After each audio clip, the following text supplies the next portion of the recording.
call to order. I think we have 6 of our members here, 7. We have a total of 10 or 11, and we've been meeting since August of 2020. And come March, going back to my original point, we're going to deliver a report to the mayor.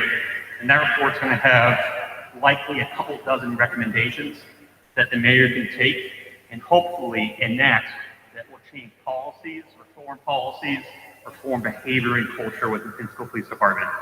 So that's one part of this.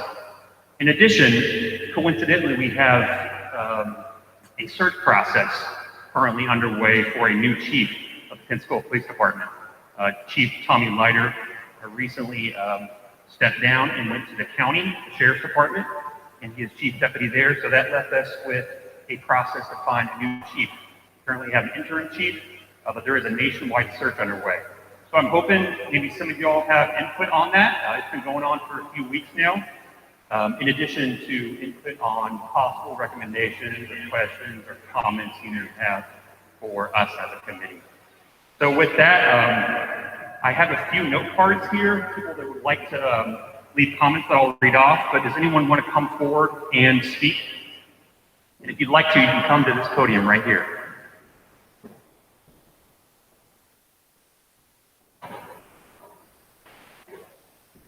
But otherwise, this will be a pretty short meeting. And committee members, I think we'll share microphones. That one work? Okay.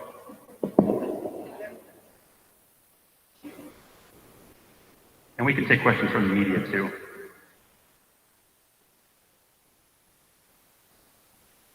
Well, I do have one comment card here. It asks, why is there a need to go outside of the Pensacola Police Department? And what are some of the needs we are looking for as a committee for in the new chief? I can kind of let my committee members speak, and I'll give my input real quick, and hopefully some other folks come up.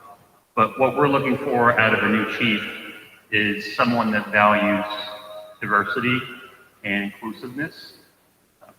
One of the big points that I always point out that we do know as a community, often our city, our county leadership does not look like the community it should represent. As of right now, the Pensacola Police Department is about 6% African American, whereas the community as a whole is 30, 35, 40%. And to some people, that may not matter, but it is an important trait or value, because if the department does not look like the community, how can we expect them to serve that community properly? So that said, it's not necessarily that we are looking to hire a minority chief. That's certainly not what we're looking to do. But that culture needs to change, because that percentage represents a failure of culture within the department and within City Hall. So we're looking to change that. Among that, there are other things. Would any of the committee members like to speak on that? And I can pass off the microphone.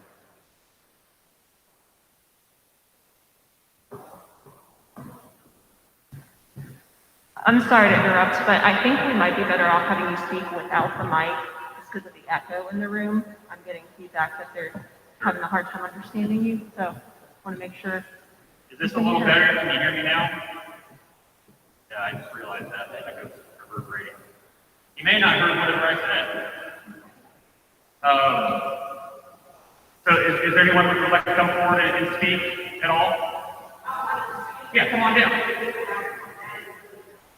Yeah.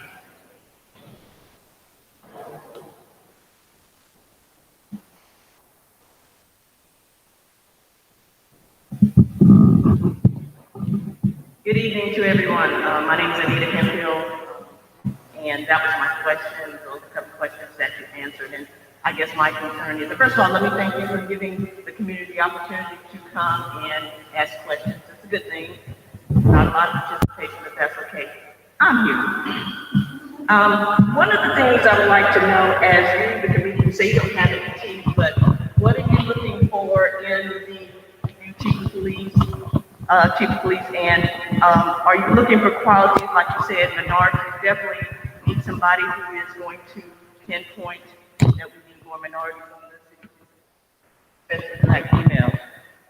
But the issues like university, community policing, youth support continuum, and the system, the systemic issues that the police department has been dealing with. Are you all the ones that are qualities in the new chief of police? So the CPAC's role is basically the role that anyone in the public would have. Sorry. I mean, it's just the sound. Yeah. I get up there, you're standing right there. So our role is no different than, let's say, you, which is a good thing. I think we're vessels of the community. So we want people to come to us if we can kind of elevate those recommendations or thoughts to the mayor's office. But going back to your question, those are certainly all qualities we're interested in. I'm not interested in the chief of police that represents the status quo. This is my personal opinion. There has to be a dramatic culture change. A bold chief of police, okay, that address some systemic issues. Right. Yeah, that's what we need. Now, other people may disagree, and that's why we have such a broad swath of the community on this committee. And again, I don't want to speak for anyone else, so please jump on if you'd like to. But go ahead. Thank you.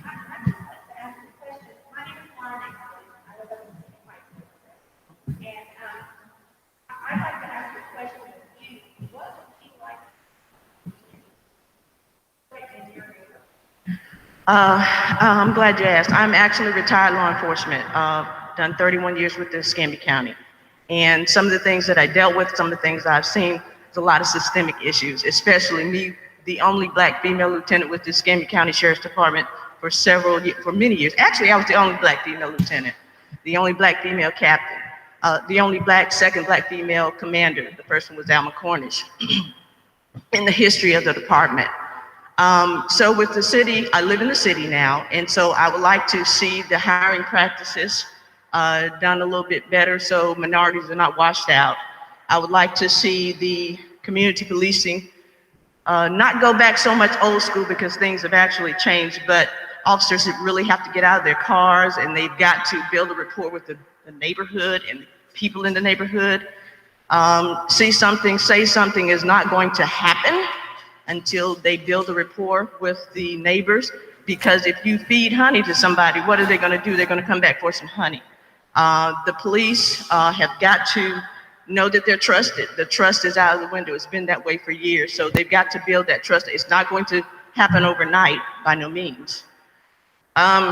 When you have things in the community happen, you need to know that somebody's going to say something. So you've got to definitely bring back community policing. You may not have neighborhood watches like you used to, but you've got to have an opportunity for people to still trust the police. And you've got to start from babies on up. There are generational things that are going on in different communities, and people just don't like the police. So we've got to start in elementary school and work our way up and kind of build that rapport back. Use of force. There has to be a continuum, a use of force continuum, and we have to abide by that. Now, I carry a gun, I shoot a gun, I've been a range instructor. I know when to pull my gun. It's just a few seconds. Officers these days pull their gun before they even think. So then you need conflict resolution. You need some of that in their training. They need more than your general human diversity in their training. It needs to be almost a history class. They need to know how to communicate with minorities. They have to understand that when a white officer approaches a Black male, and that Black male is already offended when he's approached, when a Black male does this, he's not getting hostile. He wants to be heard. Listen to me, officer. Listen to what I'm saying. So you have to understand that a lot is in that, but that's taken as hostility to a Black male. And already it's use of force. It's use of force. It's this, you're going to jail. People are not being heard in our community. They've got to be heard. And I know, officer, you got to make sure, you got to know what you're doing in a split second. But a lot of those split seconds with conflict resolution, a little bit of that going on, anger management. Anger management for the officers. Anger management for officers. I've been a supervisor. I pull officers off of inmates. And I'm not liked for that because I took a show of force. You don't do that to people. You don't.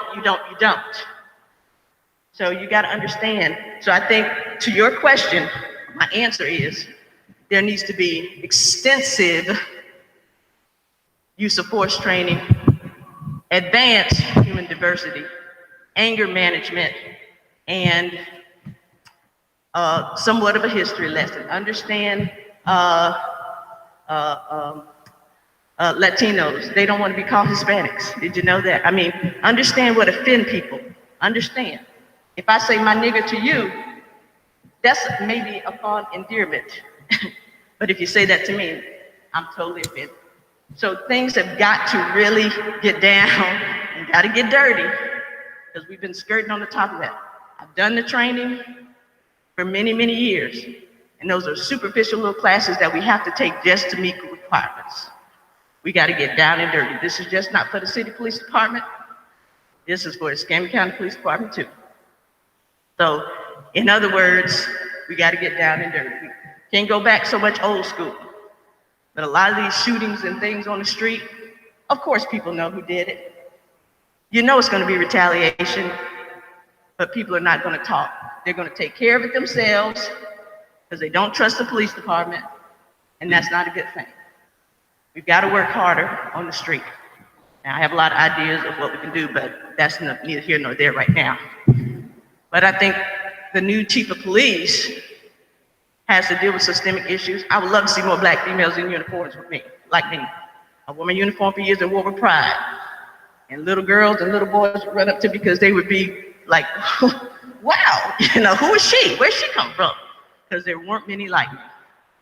And so those systemic issues, definitely the use of force issue, like I said, just more than the casual human diversity, and just better hiring practices when it comes to minorities.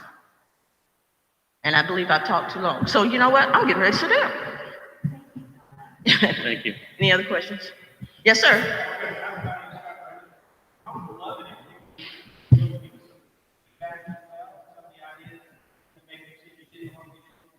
Yes, sir.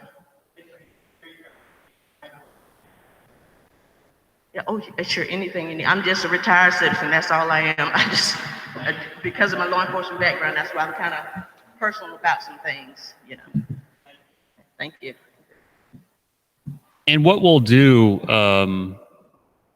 is, I think at the front table, if everyone saw, we're developing a survey that will be for the public. So we want to maximize engagement. That's why we're here, right?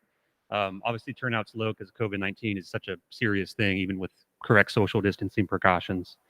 But we want to extend that. So we are developing a survey that will have public questions that will kind of give us feedback on what the community is actually thinking, what they've gone through regarding interactions with the department and with the city. So if you'd like to, when you leave or whenever you'd like to tonight, you can grab one of those pieces of paper down there and you can fill them out later and email them to us. And our goal is to hopefully have an online survey up within the next couple of weeks that we can get that. And hopefully we'll get a lot of responses too. That's the only note card I had. Does anyone else want to add anything further? I know y'all have to have something. Yeah, Casey, do we have any online feedback? No, nothing yet? Yeah, Mr. Remington.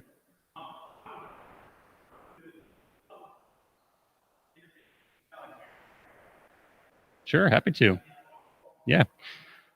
Would you like to, Dr. Alexander? We're going to have Dr. Alexander come up. No, yes you did, but it's okay. Thank you. Anyway, And to be honest, you probably can skip the mic. Yeah, is that better? it's better, yeah. That's a lot better. Hopefully, yeah. But anyway, good evening to everyone that's here, even though we may not have many people from the community here. Hopefully people are tuning in another social media type of way. But I think, and let me just say this very quickly. the significance of the CPAC and the interaction between the CPAC and the community is wholly important. And those who may be hearing me tonight, this CPAC that has been appointed by the mayor's office, by the mayor, is so significant to the progress and the advancement of any ideas in this community, particularly as it relates to public safety. And we have a talented group of representatives who sit on this CPAC who are invested into change in this community. They ask the tough questions. They challenge each other on very tough ideas. But it's going to be critically important for people in this community who live in this community and who receive services such as police services, for an example, to make sure that you have a voice. And to make sure that you have a voice in particularly as we go through this, or as the city go through this process of the recruitment or the selection process of a new chief of police. I think we all are very much reminded, we all are very much aware that we're in a very critical place in this country. So therefore, in this state, in this city, of making sure of building those relationships and understanding the importance of community policing. Because when people feel safe in the communities in which they live, safe in terms of safety, but also safe in terms of not fearing the people who are supposed to be protecting them.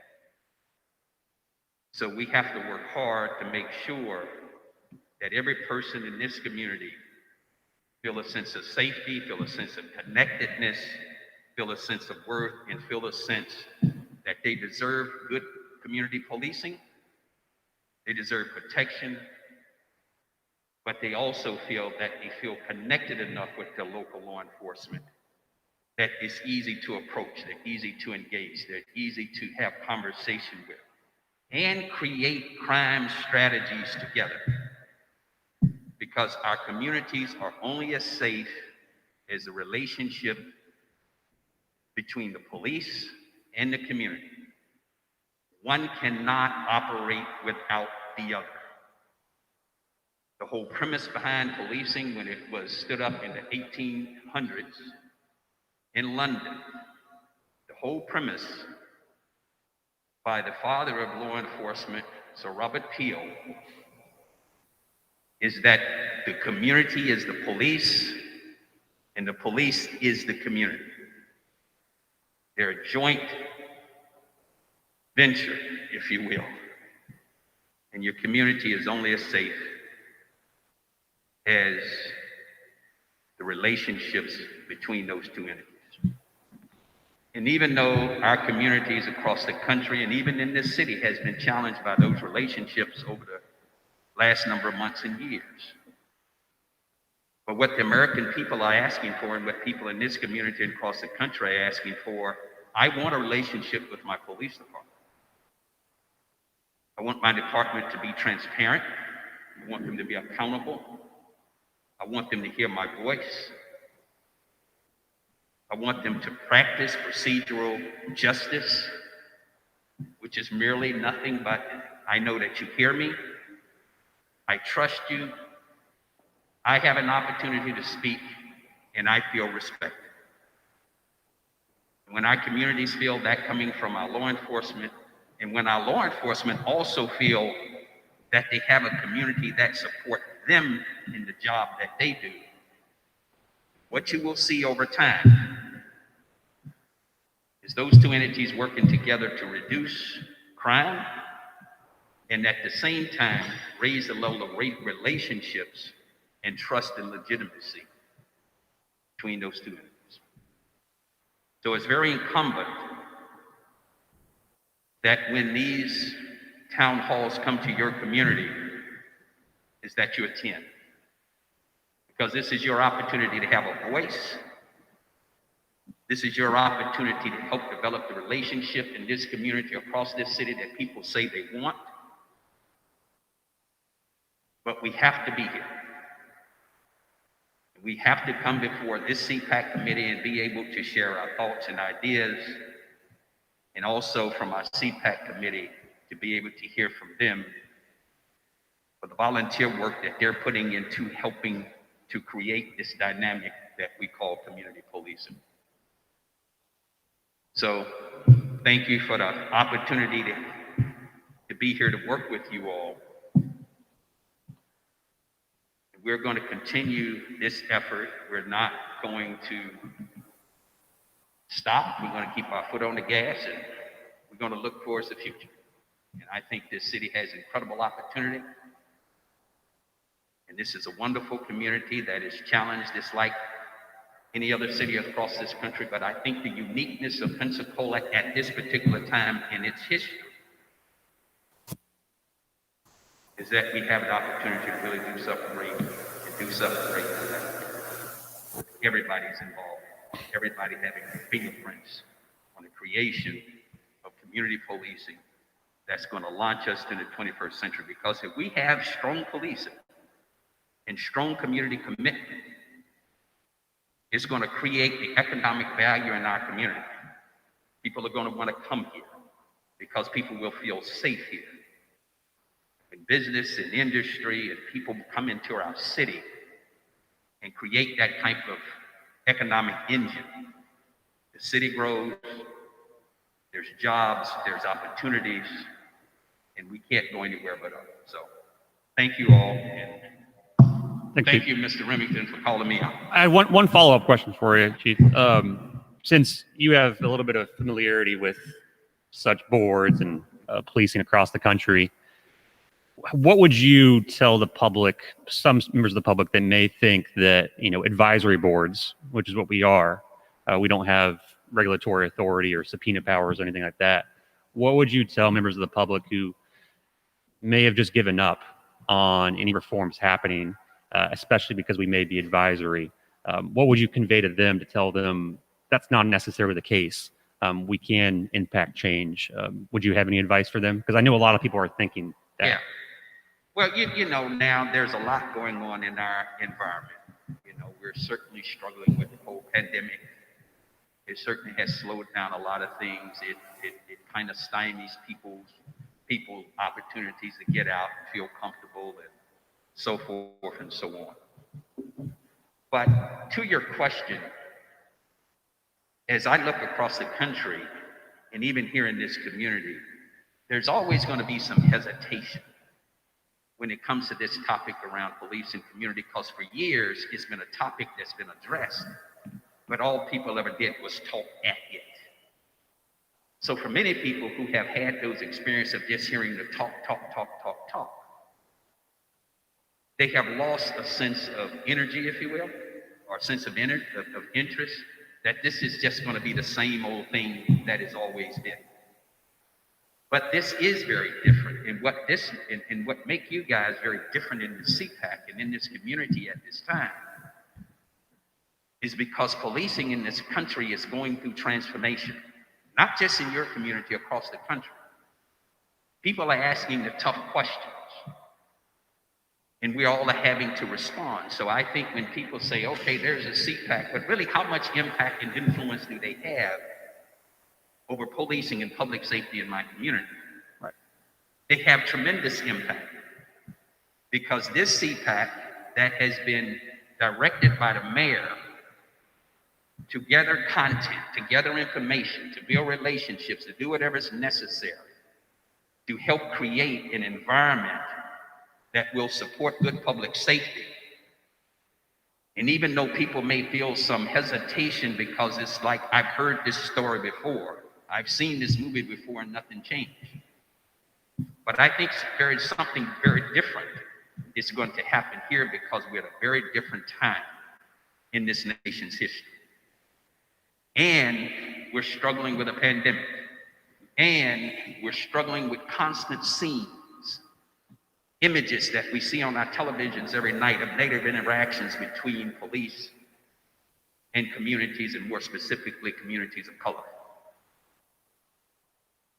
So the level of people's anxiousness, the level of people's concern, the level of people's fears are at an all-time high.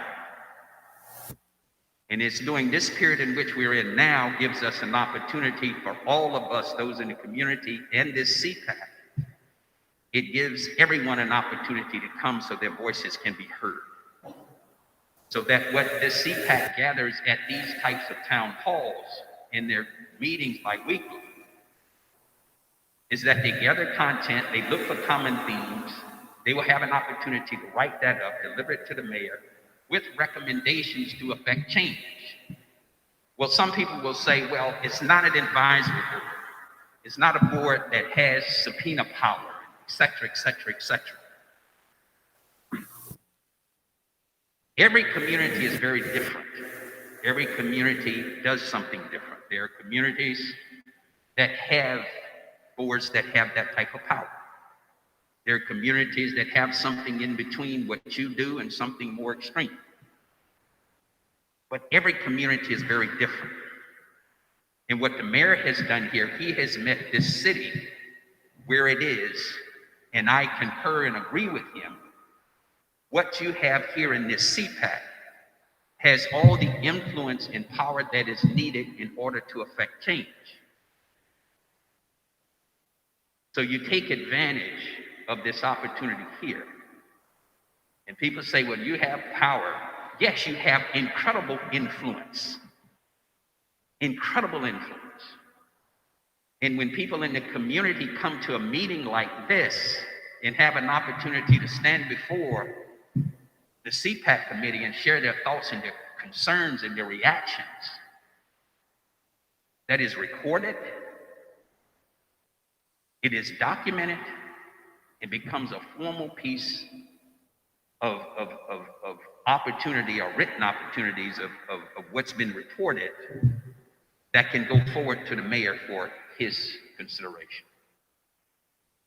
So I don't want anyone in this community to think or feel or even suggest that this CPAC is toothless, because it is not. The power of this CPAC committee lies in the fact that it represents virtually every community in this city. Their responsibility, their charge, is to work collectively, not individually by the side of town that you live on, but work collectively for the whole community to create and develop and promote good public safety. You're coming into a point where you're going to have an opportunity to, hopefully through this police chief recruitment process, have an opportunity to see and experience and hear from others who may apply, whoever they may be. But there's a process that's in place. It is solid, it is strong, it is without bias, and I think it's something that all of us should be very, very proud of, and it should be a joint venture between mayor's office, the CPAC, and this community at large. But at the end, it will be the mayor who makes the decision. But everyone in this community will have an opportunity to have a voice and to be able to share and question and be able to share what it is that I look for in the next chief. And what do you want to look for in the next chief? A follow-up behind the kind lady that was here before me. You want a person, regardless of who they are, regardless of their cultural background, regardless of their gender, regardless of their religion, regardless of their sexual preference, regardless of any of that. What you want in this community as a chief is a person, him or her, wherever they may happen to be, who has the capacity to understand and respect human life, who has the ability to understand that diversity is nothing without inclusion. And what do I mean by that? Diversity is the fact that I can look at this CPAC and see that it is a very diverse group. The inclusion is that everybody that's on this CPAC have a voice at the table. Because we've seen diverse groups, But if diversity does not have an opportunity to show who she is and exercise who she is, then all we're doing is window dressing. Inclusivity means that everyone's voice that's represented in this CPAC is not only diverse, but they're inclusive. And you got to have a chief who understands that.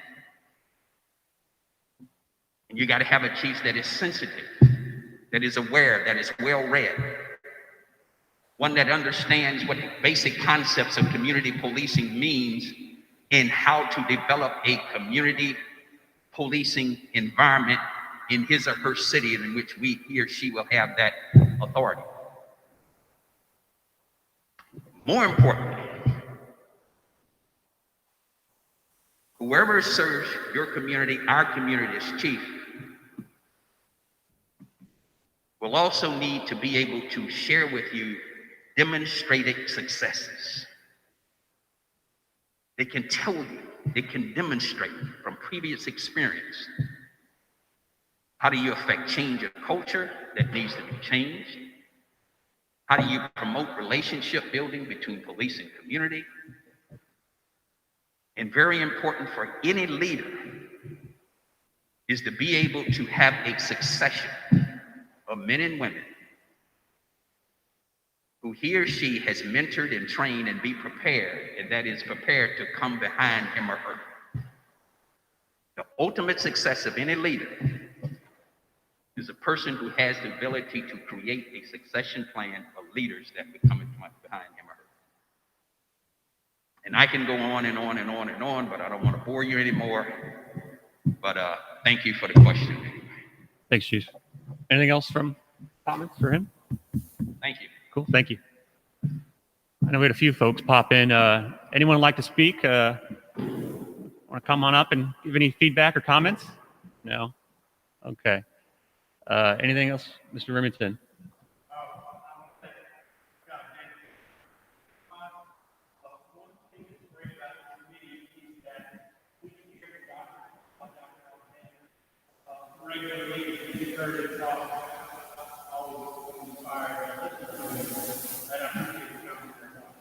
We also get regular updates online. Don't know what the status of the search is. What if I come to look on the spot and maybe have you explain a little bit about the police search? Sure. Thank you, Mr. Wilkins. It's better if I stay over here. The microphone. That's fine.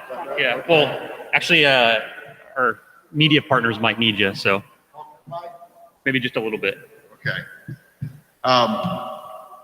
You guys were probably the first to hear from our search firm, Gary Peterson. And he laid out the process to you of community outreach to several just at-large Zoom or online sessions with general community, anybody that wanted to sign in and speak. And then there were focus panels of cross sections of our community, faith-based community, LGBTQ, and special interests, or not special interests, but advocates and advocate communities. The law enforcement was part of it. City directors and administration were part of it. And there's 6 or 7 of those groups that were focused panel groups. He's yet to speak, and with city council. City council members followed similar to what you guys did with conversations with Gary. Then there was a second community session. There was a neighborhoods and business group also that he spoke with. And that was the Chamber of Commerce, the representatives from the Council of Neighborhood Association Presidents of Pensacola. So it's been a very broad group. And then CivicCon sent out a survey to their several thousand members, and he received feedback from that, from the same survey, same 4 questions. And the Council of Neighborhood Association Presidents sent out a survey to 1,400 people. Got responses back from that. Individually, the responses have been, like if you saw the community forums, there weren't many people there. But cumulatively, when you take all this together, we probably got several hundred responses to those same 4 questions. And everybody, council people, you guys, the mayor, everyone's been asked those same 4 questions. So that is about to wrap up. We were hoping by the 1st of February, it would be wrapped up, but he's not quite done yet. But I would say this next week, he will finish up. From that information, he puts together a pamphlet that describes the community, describes the issues of the community, and what the community is looking for in a police chief. And that commences our search, the solicitation nationwide. We've already received some inquiries from police chiefs around the country that know we're doing this and say, hey, I may be interested. It's fine, you can apply. So that's kind of where we are. We're just kicking off the solicitation. By the end of this month, we hope to have all the recipients and candidates back in line. And Gary, at that point, will review those, look for the criteria that the community is asking for, and call those out with city staff. And he'll feed 6 or so, wherever it seems like there's a good cut between skill sets and the individuals. And he'll feed that to the selection committee, which is city staff. There's 5 of us on the selection committee. And the selection committee will then conduct interviews, and we'll make a recommendation of probably 3. And these are not hard numbers. It depends really on where they fall out. Typically when you're interviewing, there is a cut, there's a gap that you'll see in qualifications of the individuals. That's a good place to draw a line. And we'll recommend those to the mayor. The mayor will do his interviews and make a recommendation to council. So right now, we're just beginning the solicitation. That should go out hopefully next week, and we'll start seeing interest from candidates come back in. That kind of what you're looking for? Yes, it is. Thank you very much. Great, go ahead. I'll just say that I'm kind of wrapping up my career and hope to retire at the end of this year. And this is probably what I feel like is the most important thing I've done in my 40 plus years career. And I feel like it's an awesome responsibility, and I take it very seriously. Certainly it's the mayor's decision and council's decision, but to be a part of this and a part of your group really is, I think, one of the most critical things I've done in my entire career. So I commend you guys for what you're doing, and that this just happened to come in line with what you're doing, and that I get to be part of it. So I just want to say thank you for that and let you know that I personally take it very seriously. Thanks. Thank you, Mr. Wilkins.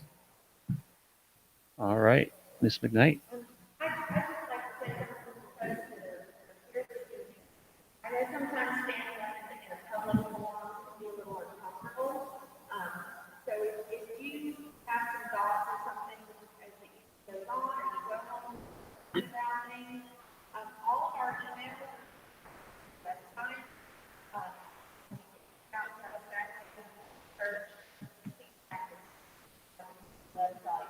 But we certainly love to hear thoughts.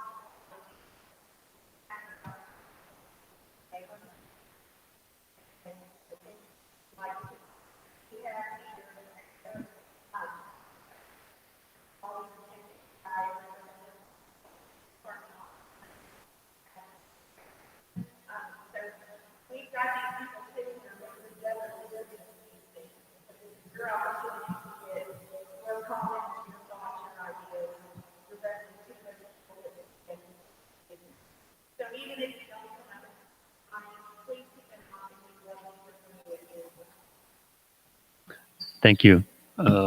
Well, I have nothing else for either the board or the citizens. So if there isn't anyone else that would like to speak, we might just go ahead and wrap it up. Again, the biggest purpose, come on down, as he's coming on down.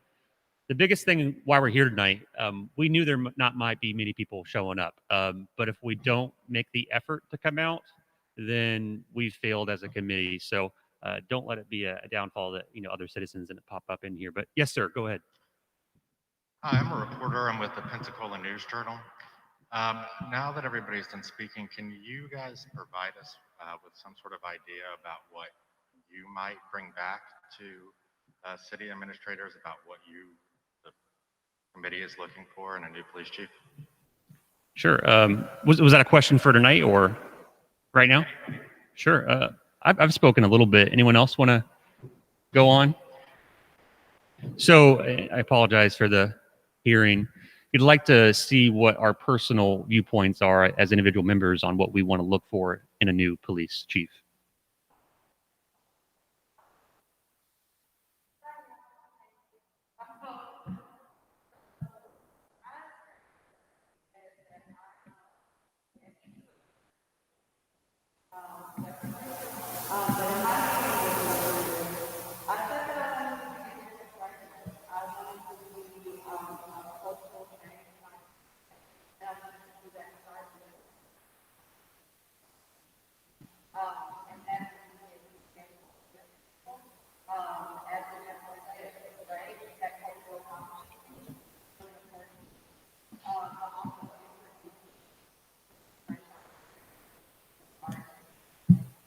Someone who has the understanding of what we do, not everybody got the right, right? It's actually a whole framework that has to do with the engagement of workers. I want somebody that actually probably has some type of background in working with reports and justice. Anyway, because a lot of times we look at who else gets arrested is a bad guy. Whoever people know that is a bad guy. I want somebody who's people, and I think that's the way we have to change within our police department culturally. Is if you see somebody who's understanding people, and I want to see somebody that's that kind of maybe not represent Pensacola, because they might not be from here, but somebody that's going to come in and sit down and do right here with themselves.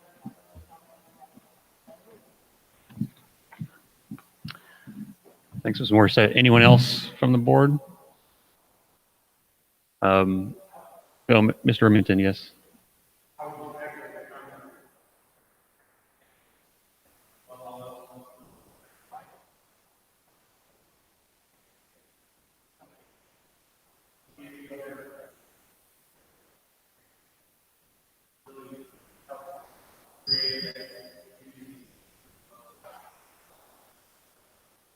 Sure. And I know across the country, Mr. Wilkins didn't touch on it, but this is pretty standard practice in 2021 to conduct a nationwide search for a police chief.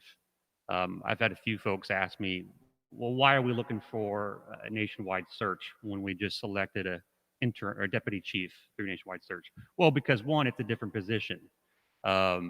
Not necessarily to say the interim chief is not qualified. We're not saying that at all.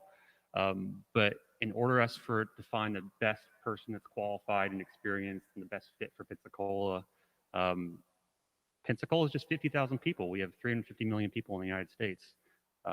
There's a big pool to pull from.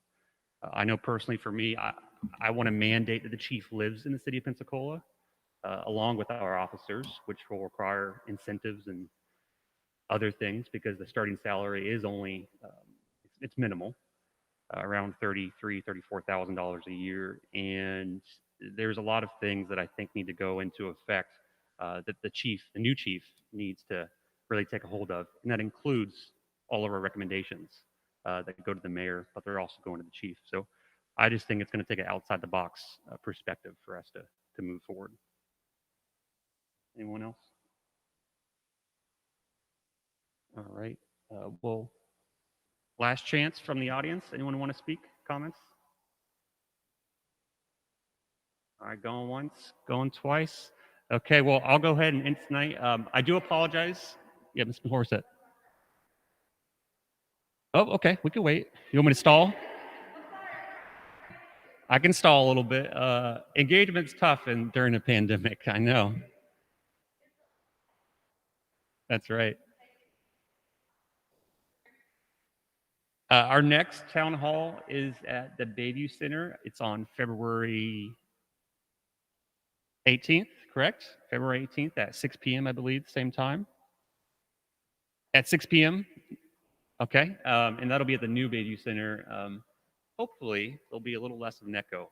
I did not even think about that, so sorry in advance, or actually after. We have any comments, Haley?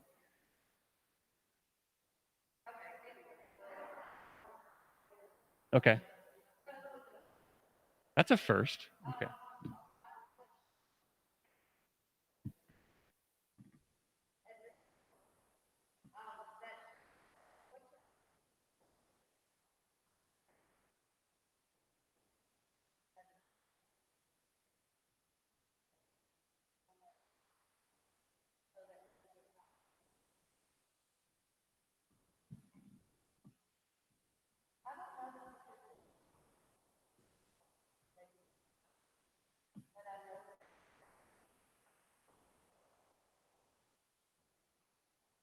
Yeah.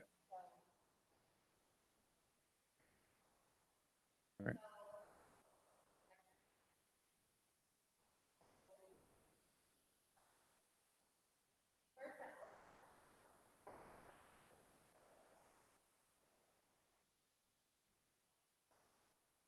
And again, our big mission to be here is not to answer questions; it's just to take them. But yeah, but that's the irony.